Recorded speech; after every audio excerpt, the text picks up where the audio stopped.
Bonjour à tous. Le 10 janvier dernier, le Bénin a célébré la fête des religions endogènes, une cérémonie annuelle qui a rassemblé les fidèles de cette religion autour du riche panthéon vaudon. Et loin de sacrifier seulement à une coutume solennelle, cette célébration constitue aujourd'hui une véritable attraction au-delà des frontières béninoises. Le vaudon, pour quel apport au tourisme culturel, c'est la question au menu du dossier de la semaine. Et bien entendu, avant cette rubrique, nous allons décrypter. Avec deux confrères, nous parlerons des efforts fournis par le Bénin dans le sens de l'amélioration du climat des affaires. Et le budget 2020, comme vous le savez, fait mention de mesures fiscales favorables aux entreprises et même aux ménages. Qu'en est-il réellement? Les confrères ici vont décrypter. L'acte 1 de Week Echo de ce dimanche, vous le savez, c'est le mini-journal.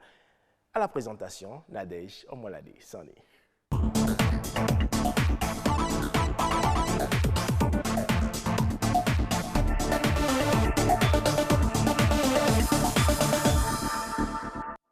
Bonjour à tous, bienvenue dans le mini-journal sur Week Echo. Sur le marché de l'automobile, on retrouve des voitures neuves et d'occasion. La qualité de certains véhicules laisse à désirer en cas de panne. Certains automobilistes n'hésitent pas à les abandonner dans les garages automobiles. Entre véhicules neufs et d'occasion, lequel choisir? La réponse dans ce reportage de Evra Anani. Le marché des véhicules d'occasion est un marché prospère. En 2018, selon l'Agence nationale des transports terrestres, 23 000 véhicules d'occasion sont importés chaque mois et 1 700 véhicules neufs par an. L'occasion attire par son coût abordable. Le marché béninois ne vient pas comme ça. C'est pourquoi vous allez voir, il y a beaucoup de voitures que les Nigériens en prennent et c'est ça qu'on importe. C'est les étrangers qui viennent souvent. Les pays limitrophes, les Burkinabés, les Nigériens, plus les Nigériens qui venaient plus.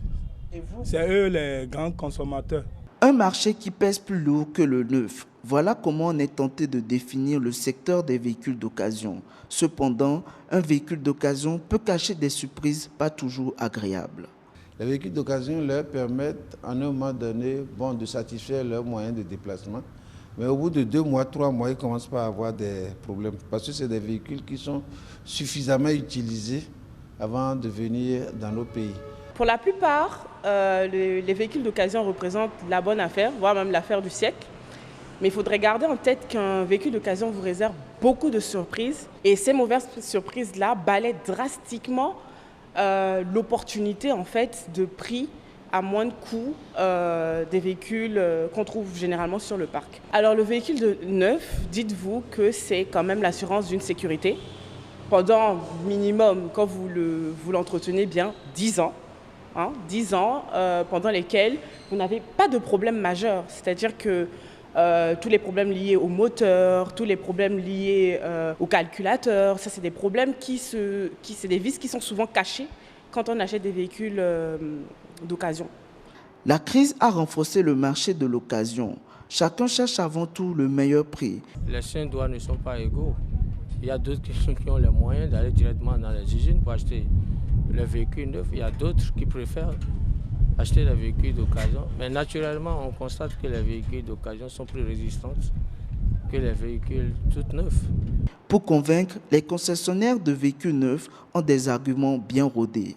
Acheter un véhicule neuf, ça présente beaucoup plus d'avantages, à savoir vous l'avez à l'état neuf, vous êtes à l'abri de ces petits problèmes de réparation sporadique, donc vous avez plus d'avantages. Par contre, sur les véhicules d'occasion, pour la plupart du temps c'est des véhicules masqués, et masqués, c'est des véhicules accidentés qu'ils essaient de retaper et de nous envoyer. Selon le constat, seule l'administration publique et quelques grosses entreprises achètent leurs automobiles chez les concessionnaires de véhicules neufs. En général, les particuliers plébiscitent les véhicules de seconde main. Pour une agriculture prospère, on a forcément besoin des faveurs du climat, ce qui n'est pas toujours le cas. Conséquence, les cultures en ressentent les impacts. Comment se manifestent les dérèglements climatiques? Quels sont les impacts de l'agriculture et comment les agriculteurs vivent-ils cette situation? Élément de réponse dans ce reportage de Joseph Bonke-Doto et Louis Koudoubo.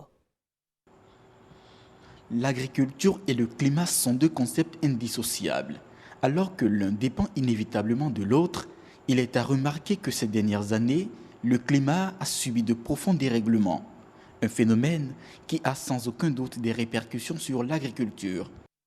Pour faire une agriculture, vous avez besoin de deux éléments fondamentaux, à savoir le climat et les sols. Alors que le climat intervient même sur la fertilité des sols. Il n'y a pas d'agriculture sans maîtrise du climat. Maîtriser le climat, c'est donc le défi à relever aujourd'hui. Selon les indicateurs, la pluviométrie tourne autour de 1200 ml d'eau par an dans la région méridionale du Bénin et de 1000 à 1100 dans le septentrion. L'allongement des séquences sèches au cœur des saisons pluvieuses, c'est-à-dire que la pluie commence, à des moments donnés, on estime, en tout cas, on s'attend à ce qu'il pleuve un peu et on n'a pas de la pluie pendant une longue période. On a le raccourcissement des saisons pluvieuses. À des moments donnés, on s'attend peut-être à 60 jours de pluie, mais vous arrivez à enregistrer peut-être 20 jours ou même 15 jours. On assiste aujourd'hui aussi à la concentration des hauteurs pluviométriques sur une courte durée, ce qui crée généralement les inondations. Vous allez voir des changements au niveau de la température. Il y aura l'émergence des espèces de bioagresseurs envahissants et cela va négativement impacter la productivité agricole. Des dégâts qui deviennent de plus en plus énormes, notamment la baisse des rendements. Les agriculteurs souffrent le martyre. Les agriculteurs qui attendaient les premières pluies pour mi-mars, qui ont déjà fait le labour, ont semé et attendent que les premières pluies tombent pour que la germination commence, pour que la plante puisse commencer par se développer, n'ont pas ces pluies-là. Ces graines-là pourrissent et le rendement escompté n'est pas au niveau. Vous perdez votre production au finish. Des fois, il n'y a pas de rendement, il n'y a pas de revenus, c'est la famine et les gens y quittent. Face à l'urgence, il est important, voire indispensable, de trouver des mesures palliatives. Nous avons par exemple les semences. Il faut acheter des semences ou bien mettre des semences assez courtes. Vous voyez, il faut mettre des haies pour ceinturer nos exploitations. Il faut faire des sillons en parallèle par rapport aux champs. Des mesures d'atténuation et des stratégies susceptibles de réduire de façon significative les affres des dérèglements climatiques sur la production agricole. Le 10 janvier est une date spéciale pour célébrer toutes les religions endogènes au Bénin. Cette année, notre pays a encore célébré la fête du Vaudou. La ville de Ouidah était encore au rendez-vous de cet événement culturel qui draine des milliers de touristes étrangers. Moment propice pour eux de se procurer des œuvres d'art dans le marché créé à l'occasion de la dite fête. Les précisions dans ce reportage. Negotiation, yeah. Let me think better. Yeah. I don't want to... Négociation du prix d'une œuvre artisanale entre touristes américaines et artisans béninois. 10, 25. Marché conclu. Elle achète une girafe sculptée sur bois à 7500 francs CFA et paye en dollars. Francs CFA, 7500. En dollars, avec 15 $. L'artisanat traditionnel béninois s'est révélé aux touristes en visite à Ouidah. Une flopée d'objets d'art inonde le marché qu'occasionne la fête du Vaudou. Des masques, des divinités, des statuettes et fétiches, des sculptures en bois, des calebasses à l'effigie de Ouidah et du Bénin, des bijoux, des perles et accessoires de mode. Toute la galerie des œuvres d'art est mise en valeur. D'un vendeur à un autre, les touristes achètent à compte-gouttes. Dame Chantal peine à faire un bon chiffre d'affaires. Depuis 3 jours que je suis ici, ce sont des Blancs qui passent pour voir les articles et ils font leur programme pour revenir. Ils n'achètent pas automatiquement. Je vends des œuvres d'art, des colliers, des ceintures artisanales, des bracelets, calebasses, sacs calebasses, des photos, plein de choses je vends. À la porte du non-retour, sur la plage de Ouida, la fête du vaudou et des religions endogènes séduit les regards. Moment de bonnes affaires pour commerçants ambulants et jeunes entrepreneurs. Un bon chiffre d'affaires sur la plage pour le festival de vaudou, c'est très possible. C'est possible parce qu'il y a ce qu'il faut. Le business, je trouve déjà que c'est très intéressant parce qu'il y a vraiment la clientèle, il y a des clients vraiment potentiels, que ce soit les Béninois, que ce soit les expatriés, que ce soit les touristes, un peu de tout. 10 janvier à Ouida, une nouvelle page de l'histoire de la fête du vaudou est écrite. Des images resteront en souvenir. Ces acteurs du tissu économique ont su également booster l'économie du tourisme. Ce sera tout pour le mini-journal de ce dimanche. Wikeko continue avec Ulvaeus Balogun. Oui, ici on continue l'aventure et juste à votre suite, Amandine Agnamboussou s'installe pour la revue de presse économique.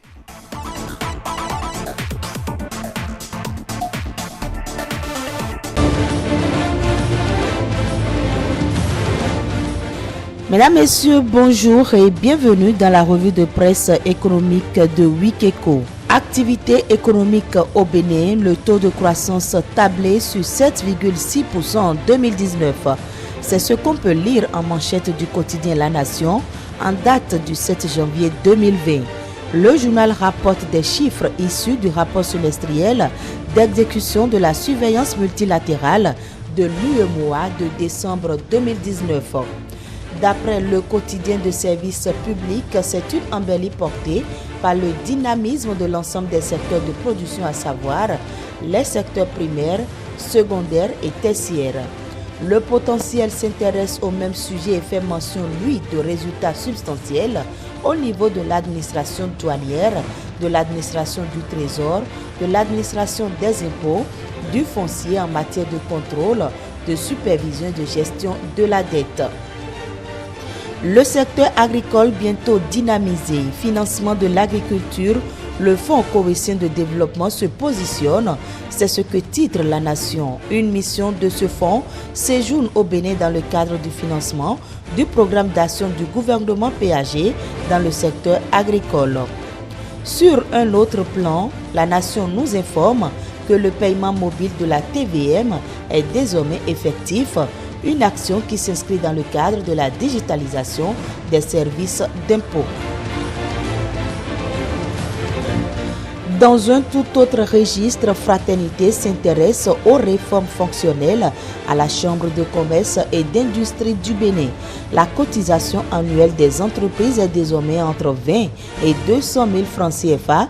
C'est ce qu'il faut retenir de l'arrêté ministériel qui fixe les barèmes de ces cotisations annuelles. Dans une autre de ses parutions, le quotidien de Ménotin s'intéresse à la dette intérieure de 2020.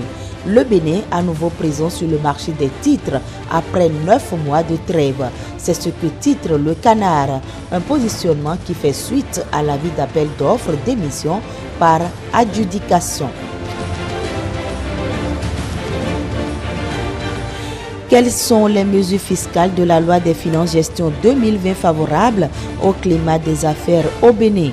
Le quotidien de service public répond à cette interrogation dans une de ses parutions. Au titre des réformes avantageuses pour les entreprises, le quotidien fait mention de la réduction du nombre d'impôts contenus dans le système fiscal. Et pour ce qui est de l'exécution du budget de l'État gestion 2020, elle est déjà lancée. La Nation informe entre ces lignes que les gestionnaires du crédit sont avisés des nouvelles modalités des dépenses publiques. Les crédits ouverts doivent être consommés dans le strict respect des lois et règlements en vigueur. Le budget de l'État 2020 prône la généralisation à titre expérimental de l'approche programme à tous les ministères. Selon l'événement précis du 6 janvier 2020, l'année 2019 a été marquée par la bonne santé des finances. Des avancées remarquables ont été notées dans tous les secteurs d'activité. Lutte contre le trafic de stupéfiants, plus de 2 tonnes de cocaïne incinérée. L'information est à lire à la une du journal Fraternité dans sa parution du 6 janvier 2020. Le quotidien rapporte les propos du garde des Sceaux, ministre de la Justice, qui fait savoir que le Bénin ne sera jamais une plaque tournante de trafic de stupéfiants. L'information est également relayée par le quotidien de service public La Nation qui notifie que cette opération a été menée pour donner un signal fort à tous ceux qui se livrent à ce trafic. Le potentiel précise que l'incinération a eu lieu sur le site de Wessé dans la commune de Ouida. C'est la fin de cette revue de presse économique. Merci et à bientôt.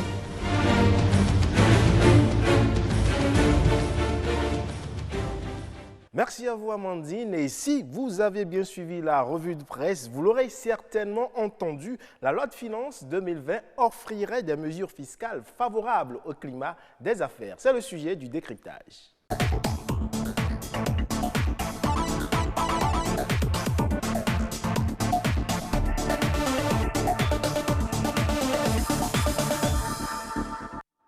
Avec moi sur ce plateau pour en parler, 2 confrères. Dios Tchacha, journaliste au quotidien Les Pharaons. Bonjour Dios. Oui, bonjour Evans. Vous allez bien? Très bien. Vous avez démarré la nouvelle année en pleine forme. Oui. Merci à vous. Et à vos côtés, il fait sa grande première sur notre plateau. Lui, c'est Anselme Pascal Agueoundé du journal du service public La Nation. Bonjour. Bonjour, c'est toujours un plaisir. Merci à vous d'être présent sur ce plateau. Merci. Alors, Anselme, dans la parution de votre journal du mercredi dernier, je crois vous aviez écrit qu'il y a reconduction des mesures incitatives accordées depuis quelques années. Il y a réduction du nombre d'impôts contenus dans le système fiscal. Il y a lutte contre la fraude et l'évasion fiscale, même la simplification du mode de calcul de certains impôts. Quand on lit tout ça, on ne peut qu'applaudir la nouvelle loi des finances. Bon, il y a des raisons d'applaudir, mais pas pour autant. Ce qui est sûr, c'est que les mesures incitatives qui avaient depuis un moment été mises en place sont reconduites. Et ces mesures incitatives concernent les exonérations des droits et taxes de douane et de la TVA, taxe sur la valeur ajoutée. Et cela concerne spécifiquement les camions vendus, importés, qui sont à l'état neuf et qui sont, il faut le dire, qui sont neufs vraiment. Parce que c'est là la contrainte. Il faut que ce soit neuf. Et quand on dit neuf, c'est plus cher. Vous comprenez que c'est plus cher. Mais quand ça vient comme ça, vous m'excusez de vous couper ainsi, on va un peu en porte-à-faux avec notre voisin le Nigeria qui a demandé à ce qu'on interdise que certains produits viennent sur le territoire béninois, comme des véhicules importés. Eh bien, vous savez, les États sont souverains. Le Bénin a ses lois, le Nigeria a ses lois. Nous nous retrouvons dans un cadre régional, la CEDEAO, et vous avez pu voir que même dans ce cadre, il peut y avoir des dysfonctionnements. Parce qu'avec la situation que nous vivons actuellement, les frontières fermées, la CEDEAO a demandé plusieurs fois déjà au Nigeria de revoir les mesures et elles restent intactes. Donc c'est pour dire que le Bénin ne peut prendre que des lois qui favorisent le chiffre d'affaires, qui favorisent l'économie nationale, forcément, dans le respect bien sûr de ses voisins. Mais souffrir également que le Bénin puisse... C'est une question de souveraineté. Ah oui, c'est ça. Alors, Dios, vous avez entendu, hein, il y a eu beaucoup de mesures sociales incitatives qui sont censées permettre un climat des affaires plus propice. Est-ce qu'on peut dire que la nouvelle loi de finances priorise autant le secteur, l'économie béninoise? Je pense que la nouvelle loi des finances gestion 2020 s'inscrit également dans celle des années précédentes. Vous n'êtes pas sans savoir que l'amélioration du climat des affaires est en quelque sorte le miel des investisseurs. Autrement dit, la capacité d'un pays à attirer les investisseurs dépend incontestablement de son climat des affaires. Le Bénin l'a bien compris, raison pour laquelle depuis 4 ans, depuis l'avènement de l'actuel locataire de la Marina au pouvoir, une kyrielle, une pléthore de mesures incitatives à l'amélioration des affaires ont été opérées et ainsi de suite. Et donc pour vous, c'est que c'est dans la même logique que la nouvelle loi de finances s'inscrit? Oui, Le Bénin qui aspire évidemment vers une croissance économique soutenue ne peut que se mettre dans ce qui a été déjà fait auparavant, raison pour laquelle cette loi des finances 2020 s'est inscrite parfaitement dans la même logique que celle précédente. Et quand il ressort de l'étude que moi j'ai eu à faire de cette loi gestion 2020, une kyrielle de mesures évidemment pour la promotion de l'emploi. Oui. C'est ce que moi je retiens. Principalement, la promotion de l'emploi. C'est très important, surtout à une ère où l'emploi c'est vraiment précarisé. Aussi, je vois dans la rationalisation du système de taxation. C'est aussi très important. Et là aussi, la réduction du nombre d'impôts. Aussi, la patente pour la personne morale que je suis. Quand vous parlez de réduction des taxes, je n'irai pas dans le même sens que vous. Les taxes ont été certes réduites, mais il y a d'autres qui ont été créées, non? Oui. On n'a pas dit qu'on est resté dans la logique de réduction totalement. Réduction totale, bon, c'est vrai, l'exécutif a su faire les choses d'une façon ou d'une autre pour assurer les investisseurs, pour leur montrer que chaque année, il ne s'agit pas seulement d'augmenter les impôts, les taxes, ainsi de suite. Il était question également dans cette loi de finances de rassurer l'investisseur, et c'est ce que je retiens de positif. Alors, Anselme, depuis 2016, des taxes n'ont pas cessé d'être créées. On a vécu l'année dernière, en 2019, des taxes ont été créées, si bien que les Béninois en avaient un peu ras-le-bol. Bien, vous savez, les ressources au Bénin proviennent essentiellement des impôts. Alors, avec toute l'ambition de ce gouvernement, vous comprenez que les impôts soient vraiment un point d'orgue, un point de mire. Et c'est pourquoi il y a eu bien sûr des fusions de tasses. Des tasses ont disparu, mais au profit d'autres. Il y a eu peut-être, on peut parler de synthèse de tasses. C'est l'exemple des tasses sur les produits spécifiques, c'est 10 tasses qui ont été fusionnées et qui ont donné ce nom-là, cette appellation. Mais cela ne veut pas dire... mais les 10 existent toujours. Bon, cela ne veut pas dire que ceux-là qui vendent les produits concernés par ces 10 tasses-là sont exonérés. Pas du tout. On a juste essayé de changer le nom en fusionnant pour qu'il n'y ait plus trop de tasses, qu'on ne dise pas tasses de ceci, tasses de cela. C'est juste, on a joué un peu sur les mots. Oh, oui, il faut le reconnaître. Par rapport à la tasse sur les produits spécifiques, on a beaucoup plus joué sur les mots pour ne pas avoir une pléthore de tasses. Mais ce qu'il faut quand même saluer, c'est également qu'il y a eu des taxes au profit des familles, des ménages. Il y a des taxes qui allègent la situation des ménages aujourd'hui. On peut, entre autres, parler de ces taxes par rapport aux enfants, où désormais, quand vous avez un enfant, c'est 0%, ainsi de suite. C'est une bonne chose. Ben oui, c'est une très bonne chose parce que, vous savez, on s'est beaucoup plaint de la situation sociale depuis l'avènement de ce gouvernement. Et beaucoup de personnes en demandent plus pour voir le côté, je dirais, solidaire du gouvernement par rapport à la souffrance des populations. Et je crois que c'est un pas important. C'est déjà la marque du gouvernement, la marque d'affection et d'attention du gouvernement par rapport aux familles. Voilà, et quand on sait surtout que le budget est prioritairement social, c'est à saluer. Alors, vous évoquiez, Dios, la patente. Vous parliez de la patente tout à l'heure, qui a été actualisée. Il y a des dispositions qui ont été actualisées, notamment par rapport à la taxe professionnelle synthétique. Dites-nous. Je trouve que cette décision n'est pas est nihilo. Ça vient d'un constat. Oui.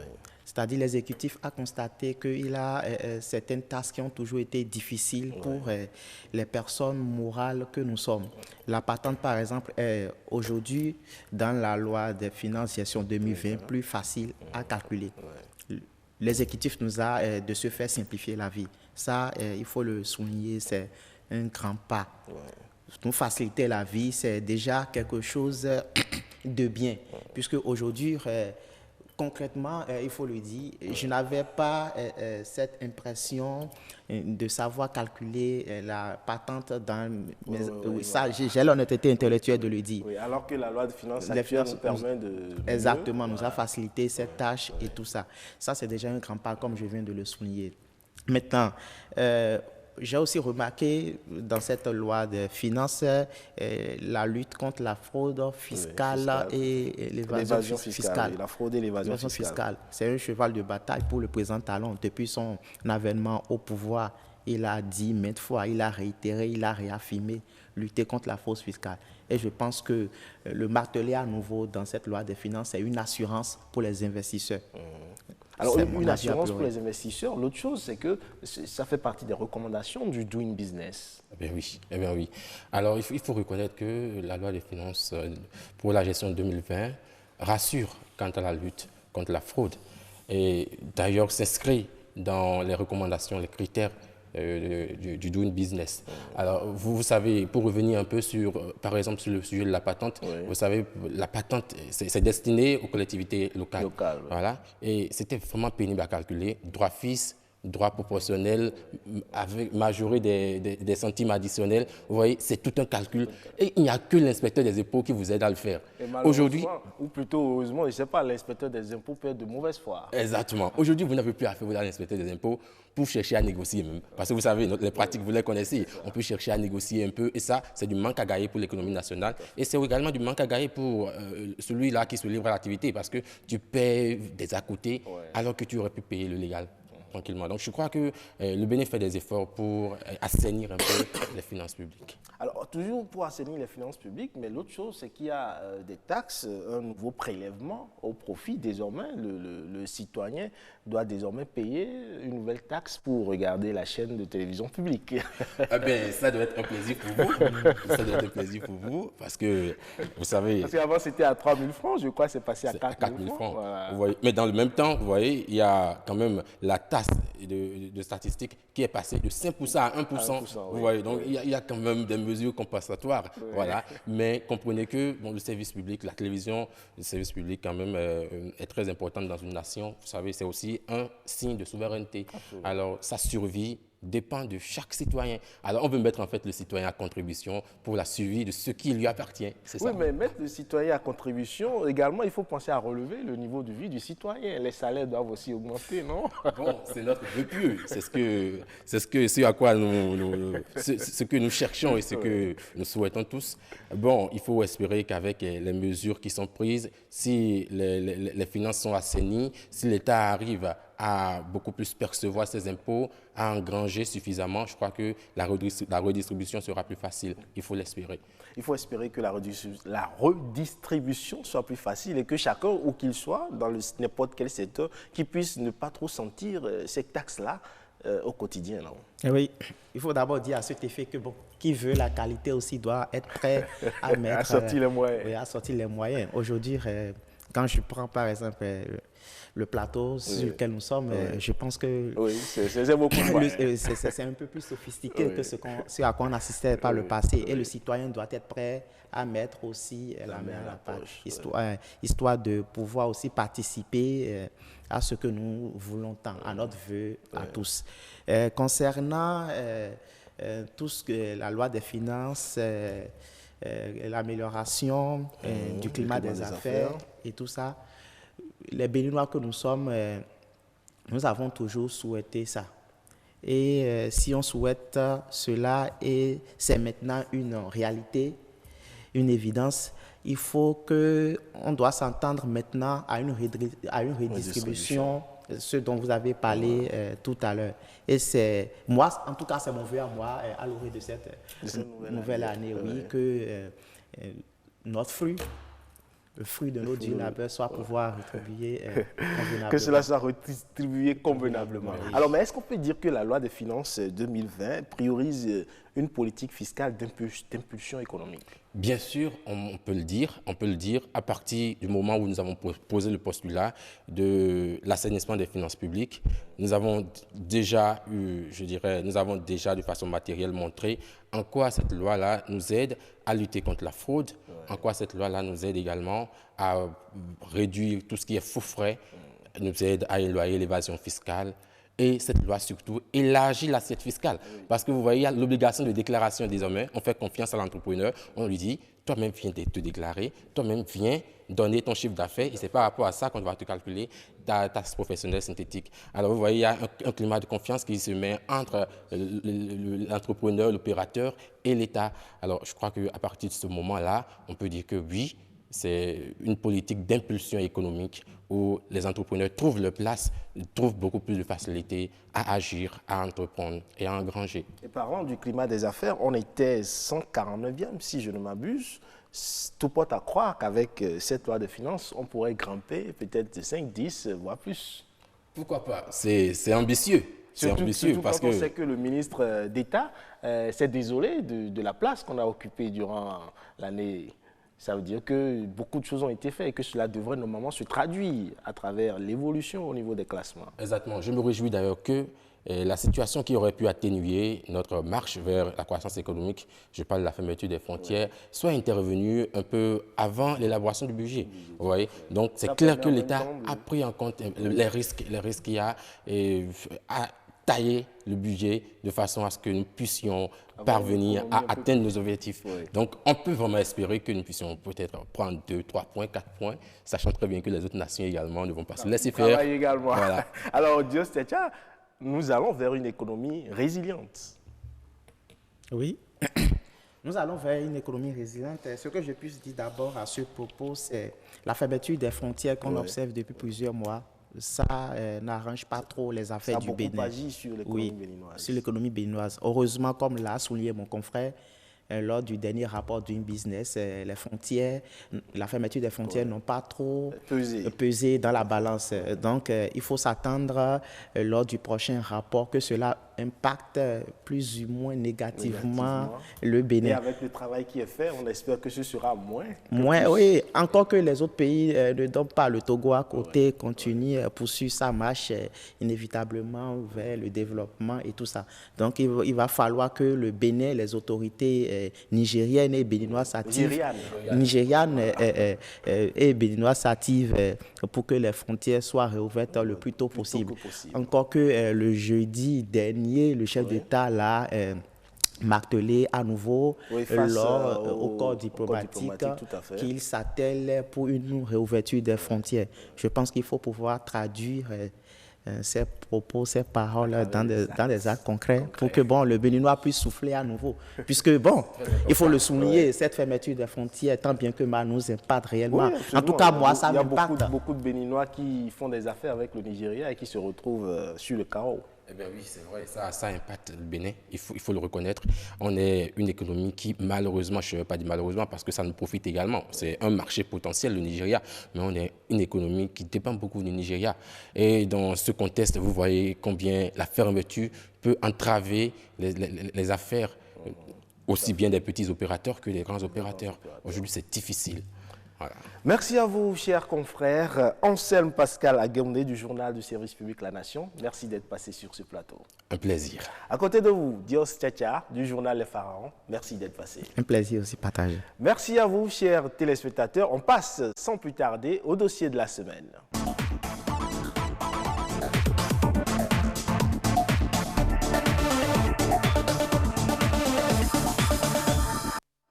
Je le disais à l'entame, le Bénin a célébré vendredi dernier la fête des religions endogènes. Le Bénin qui est considéré comme étant le berceau du vaudou. Et même à ce jour, plus de 80% de la population pratique cette religion traditionnelle qui s'est imposée comme une richesse culturelle, sinon même comme l'identité culturelle du Bénin. On fait le débat tout à l'heure avec notre invité, mais avant, suivons cet élément rapporté par Stanislas Linkmont.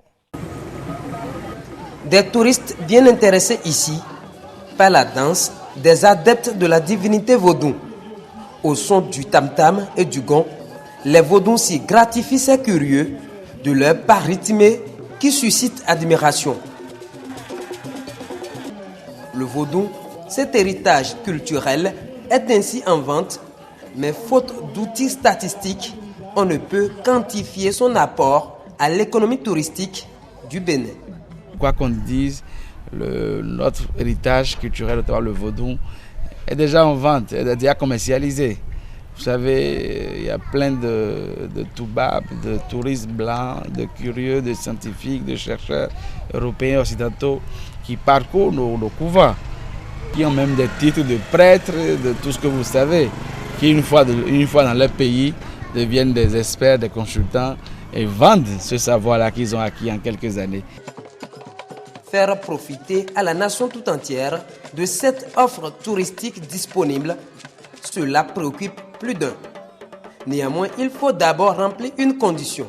Pour avoir une offre touristique qui marche, il faut avoir des dates, il faut avoir des événements, il faut avoir des lieux. Et je pense que tout ça devrait rentrer dans le projet. La route des couvents, la construction des harems vaudous. Je pense que ce sont déjà des préoccupations qui, j'espère, sont prises en compte dans ces différents projets, afin que le touriste ne débarque pas dans un pays au hasard. Et c'est autour de cela que le tourisme religieux va se développer. Les gens vont quitter partout dans le monde pour venir regarder, apprécier. Ils vont acheter des gadgets, ils vont manger, ils vont dormir et toutes ces devises vont rester dans le pays. Ici, au Forum culturel du Bénin, des journalistes ont abordé le sujet avec le chef suprême de Vodou. Et c'est pourquoi nous disons que le Vodou est pour le développement intégral du pays. Voilà, aujourd'hui, il y a plusieurs centaines de couvents. Mais à défaut de réhabiliter tous ces couvents, tout au moins les 105 anciens couvents, on peut les réhabiliter. Parce que tout le monde se retrouve dedans. Quand le travail est fait dans le bureau et quand on revient, c'est peut-être sous forme de sensibilisation seulement, ça ne donne pas le fruit escompté. Le tourisme culturel ou religieux, déjà le Bénin y est de plein pied à travers la fête nationale de Vodou, un événement qui draine assez de monde chaque année. Et voilà l'apport du Vodou au tourisme culturel. Qui mieux pour en parler que le directeur général de l'Agence nationale de promotion des patrimoines et de développement du tourisme, José Plia. Bonjour Monsieur Plia. Bonjour. Vous allez bien? Très bien, merci. Merci de nous honorer de votre présence. Merci de m'inviter. Et lui, on ne le présente plus. Il est Patrick Adiabodjou pour conduire cet entretien. Bonjour Patrick. Bonjour, Ulvaeus Balogun. Alors, on parle du Vodou et de la nécessité de la valoriser. Exactement, Ulvaeus Balogun, chers téléspectateurs, il est plus que nécessaire de valoriser le Vodou, puisque le Vodou est un vaste patrimoine culturel, très riche avec ses frasques, ses modes vestimentaires, ses milliers de chansons sacrées, ses sites, ses monuments et forêts remplies d'histoire. Bonjour, Monsieur José Plia. Bonjour. En votre qualité de personne ressource en la matière, est-ce qu'il est possible que le tourisme et le Vodou se marient pour créer de la valeur ajoutée à l'économie de notre pays? Absolument.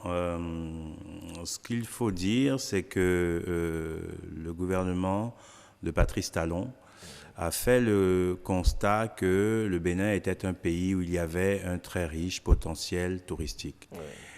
Dans cet inventaire du potentiel, il y a le tourisme mémoriel, il y a le tourisme de safari, il y a le tourisme historique, il y a le tourisme balnéaire et bien sûr il y a le tourisme culturel. Et dans cette culture, dans le panier du tourisme culturel, il y a la culture du Vodou. Donc c'est évidemment un argument qui immédiatement a fait partie du programme d'action du gouvernement et des missions qui ont été confiées à mon agence, l'Agence nationale pour la promotion des patrimoines et développement du tourisme, de voir comment, dans tous ces potentiels que nous allons développer, que je viens de citer, qu'est-ce qu'on peut faire pour développer le tourisme lié à la culture vaudou. Et de façon spécifique, en quoi le vaudou peut révéler le tourisme en général et le tourisme lié au vaudou, si je peux me répéter? En quoi le vaudou peut révéler le tourisme? Tout à fait. Le rôle du vaudou n'est pas de révéler le tourisme. Disons que le vaudou existe en lui-même. C'est une religion avant toute chose, partagée par, vous avez dit 80% de la population béninoise, mais si on l'étend au Togo, une partie du Ghana et au Nigeria. C'est beaucoup plus que le bassin béninois. Et alors, si on rajoute la diaspora, on est sur 187 millions de gens qui pratiquent cette religion. Donc, c'est colossal. Mais il faut d'entrée de jeu, et que ce soit très clair, le gouvernement n'est pas ici pour promouvoir la religion vaudou. Nous sommes un État laïque et toutes les religions sont au même niveau. Mais de la même manière, alors il faut aussi signaler que cette fête du vaudou n'est pas la fête qu'on dit du 10 janvier, n'est pas la fête du vaudou. C'est la fête des religions endogènes. Hein. Le vaudou en est une, mais il n'y a pas que celle-là. C'est bien à chaque fois de recadrer. Et donc, ce qu'on vient célébrer, comme on fête Noël, on vient célébrer cette religion qui fait partie de notre patrimoine. Et il se trouve que, comme toutes les religions, elle a des expressions culturelles. Hein, les adeptes d'une religion, pour manifester leur adoration à leur Dieu, développent des outils, des objets. Alors, des artistes se mettent au service de cette religion, et c'est ce qui s'est passé dans le vaudou. Mais la démarche était d'abord religieuse, et puis petit à petit, elle est devenue exactement culturelle. Donc ici, ce que le tourisme va venir regarder et ce que nous voulons promouvoir au sein du tourisme, c'est tout cet aspect culturel. Vous l'avez cité, les chants, les danses, les costumes qui sont extraordinaires, tout le panthéon, et aussi une curiosité intellectuelle de comprendre cette religion intellectuellement, sans forcément y adhérer, mais faire partie d'un héritage de ce qu'on appelle les humanités. On a besoin de connaître la religion musulmane de manière intellectuelle, mieux comprendre les religions, pour pouvoir les sortir des clichés. Parce que vous savez, le vaudou, on peut en parler, nous sommes ici pour un débat, c'est une religion qui est très mal perçue, pour mille et une raisons, par la colonisation, par la diabolisation, par sa dimension diasporique aussi, parce que quand les Américains, par Hollywood, ont cherché un méchant, ils ne sont pas allés chercher bien loin, ils sont allés en Haïti, et ils ont vu le vaudou et les poupées et tout ça, et le vaudou est connoté comme ça. C'est comme ça, et on doit le prendre. Mais nous, notre objectif ici, c'est de remettre les pendules à l'heure. C'est de dire, attention, c'est d'abord une religion qui a permis à des peuples de vivre et de survivre par-delà toutes les souffrances. C'est d'abord à ça que c'est une religion. Donner du sens à une existence, à notre passage sur Terre. Et pendant ce passage, on exprime par la culture un certain nombre de choses. Donc le gouvernement va se focaliser sur la dimension culturelle et pas cultuelle de cette... comment est-ce que cela va se faire, cette dimension culturelle que le gouvernement entend valoriser? Comment cela va-t-il se faire? Alors, vous faites bien de poser la question, parce que la difficulté dans le vaudou, c'est que c'est à la fois une chance et une difficulté. C'est que, contrairement à d'autres religions, je vais être beaucoup dans la comparaison pour remettre les choses aussi à niveau. Contrairement à d'autres religions, je pense à la religion catholique en Occident, hein, pas partout dans le monde, ce n'est pas une religion sécularisée. C'est-à-dire que c'est une religion pratiquée, vivante, dont l'expression est partout dans les rues du Bénin. Du coup, scinder le cultuel du culturel n'est pas évident. C'est un exercice d'équilibriste. Et en même temps, on doit être à cet endroit pour éviter les procès en prosélytisme que certains peuvent vouloir faire au gouvernement, de dire qu'on veut promouvoir une religion. Donc, comment ça va se faire? Ça va se faire par identifier des choses extrêmement claires. J'ai parlé des expressions artistiques et culturelles du vaudou. Comment on les voit? On va les voir à l'occasion de spectacles qui sont proposés, et on va les voir beaucoup dans ce que sont les musées. Le musée est un lieu laïque qui permet de montrer la culture, les cultures, quelles qu'elles soient. Donc, il y a un grand projet au niveau du gouvernement de faire des musées vivants, qu'on appelle les couvents. Ce sont donc des lieux religieux, mais nous allons, avec les praticiens, les responsables de ces musées, de ces couvents, leur apporter la dimension muséale, qu'ils accueillent le tourisme pour découvrir ce qu'ils ont envie de montrer du point de vue culturel, présenter la religion, présenter la divinité et participer. Après, si je vais dans une église que j'ai une révélation et que je veux me faire baptiser, tant mieux pour moi, mais c'est une démarche personnelle. Donc si un touriste veut ensuite se faire initier, il le fait. Mais nous sommes là pour lui faire découvrir le panthéon, la richesse d'un couvent qui devient d'un seul coup un musée vivant sur l'ensemble du territoire. Et donc, vous permettez, ce que le touriste viendra voir ne sera pas tout ce qu'il y a autour de ce patrimoine, de cette richesse culturelle. C'est-à-dire le vaudon, avec les acteurs du domaine, il y a ce que tout le monde peut voir et ce que tout le monde peut pas voir. Absolument. C'est une religion, et comme toutes les religions, a sa dimension sacrée, qui n'est pas accessible aux non-adeptes. Je ne peux pas aller communier si je ne suis pas baptisé. C'est une religion qui a des profondeurs. Exactement. Donc, on respecte les mêmes codes. Et en même temps, même si je ne suis pas chrétien, je peux rentrer dans une église, admirer les vitraux. Donc, vous voyez, c'est comme ça que ça va se jouer. On va pouvoir entrer dans un couvent, découvrir ce qu'on veut bien nous montrer, et puis ce qui est sacré sera de l'ordre du sacré. Et c'est d'ailleurs dans cette démarche de respect du sacré que nous avons réussi à avoir l'adhésion d'un certain nombre de responsables de temples vaudous qui vont jouer le jeu de ce projet de la route des couvents avec nous. Et quels seront les secteurs du tourisme que l'État va choisir et qui peuvent aider à révéler les religions endogènes de notre pays? Alors, il y a, je vous l'ai dit, l'axe central que nous avons retenu. À l'origine, nous avions un projet d'un grand musée dédié aux cultures Orisha et Vaudou. Et puis, après plein d'arbitrages, et puis surtout après avoir observé la dimension vivante de cette religion, on s'est dit pourquoi aller la mettre dans un musée, entre guillemets, de conservation. C'est pas une religion ou une culture conservée, c'est une religion vivante. Il suffit de se balader dans les rues pour la voir partout. Du coup, les legbas sont dans les rues. Donc, vous voyez, ça sert à rien d'aller enfermer un legba, c'est alors qu'il est partout dans les rues. Vous voyez, donc du coup, on est parti sur cette idée plutôt d'un circuit qui s'appelle la route des couvents, où avec des praticiens, on va identifier des villes, des divinités et donc des couvents qu'on proposera aux tour opérateurs de faire visiter aux touristes. Il y aura des circuits complets où on pourra faire un ensemble de vaudou pour avoir une connaissance large du Panthéon. On pourra faire ce sera modulable, on pourra avoir un circuit court. Si on a peu de temps, on va avoir un couvent et puis ça donne envie d'aller voir d'autres. Et ça va créer, et ça participe de manière très très forte à l'économie de ce que nous voulons faire. N'oubliez pas que tout ce que nous faisons au gouvernement, c'est économie. Comment le vaudou contribue à la richesse. Mais voilà, on fait un circuit, un touriste arrive, il est pris en charge par un transporteur, c'est une créée de l'emploi. Il y a des guides dans ce musée. À la sortie de ce couvent, de la visite de ce couvent, il y aura des artefacts. Dans le reportage, on a parlé de gadgets. On pourra faire une divination FAP, les gens ont envie de savoir. Et tout ça va créer cette économie. Et puis quand on arrive, il y a une buvette, il y a un restaurant, il y a, si je veux faire le grand circuit de la route, il y a des hôtels. L'économie commence à se créer autour de ce produit qu'est la route des couvents. Et parlons de cette route des couvents. Est-ce que la porte du non-retour, qui est reconnue comme étant aujourd'hui au Bénin quand même, est-ce que cette porte-là fait partie de ce circuit-là? Non, pas du tout. La porte du non-retour est un lieu qui a été choisi à défaut pour célébrer cette fête du 10 janvier.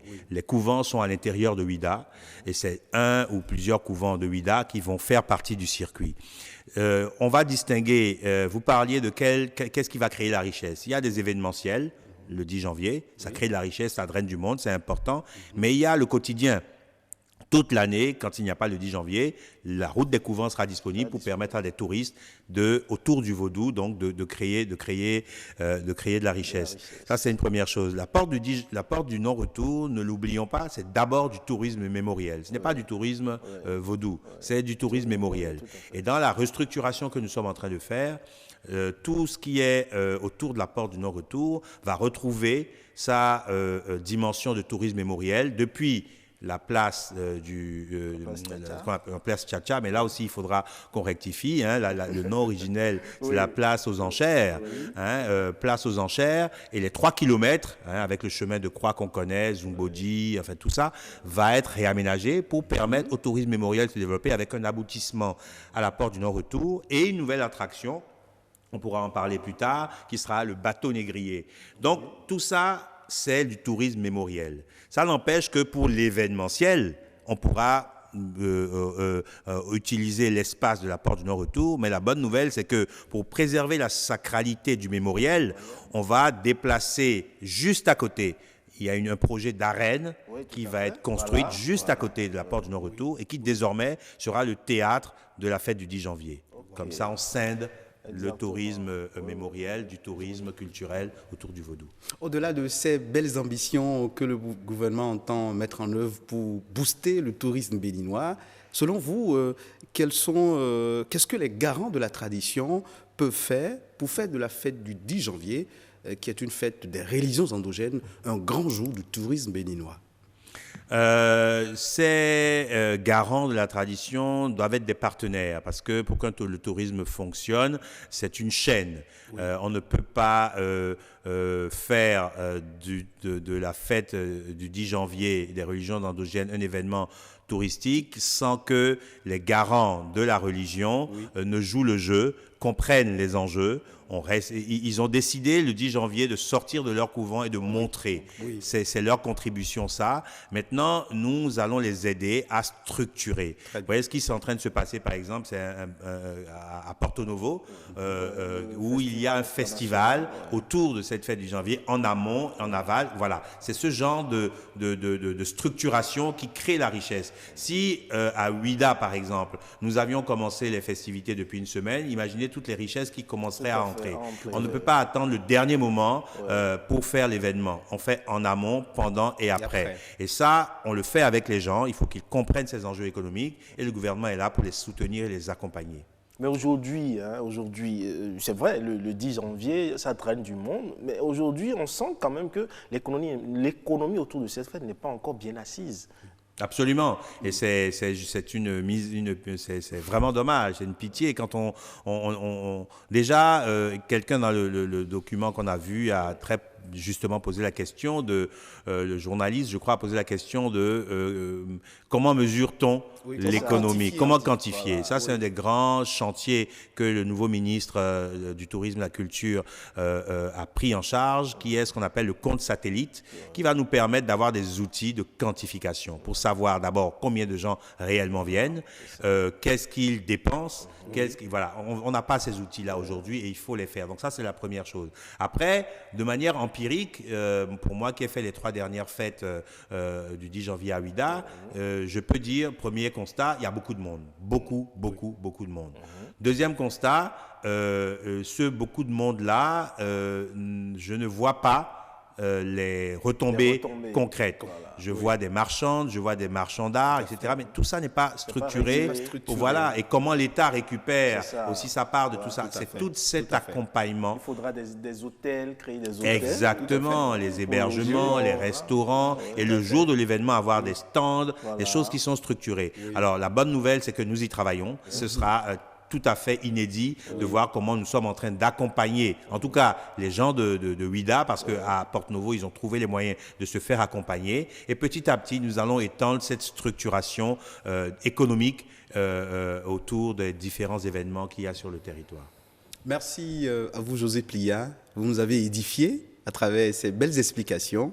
Le Bénin est une terre de culture et de richesse touristique et le gouvernement entend promouvoir notre richesse culturelle. Merci à vous, chers téléspectateurs. Merci pour votre écoute. À moins que vous ayez quelque chose à ajouter. Tout va bien. Tout va bien. Merci à vous, monsieur José Plia. Je rappelle que vous êtes le directeur général de l'Agence nationale de promotion des patrimoines et du développement du tourisme. Voilà. Et avec vous, nous avons parlé justement de l'apport du vaudou au tourisme culturel.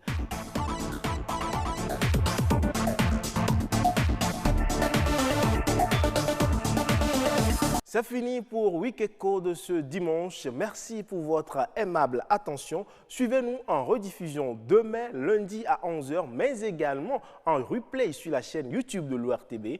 Merci et à bientôt.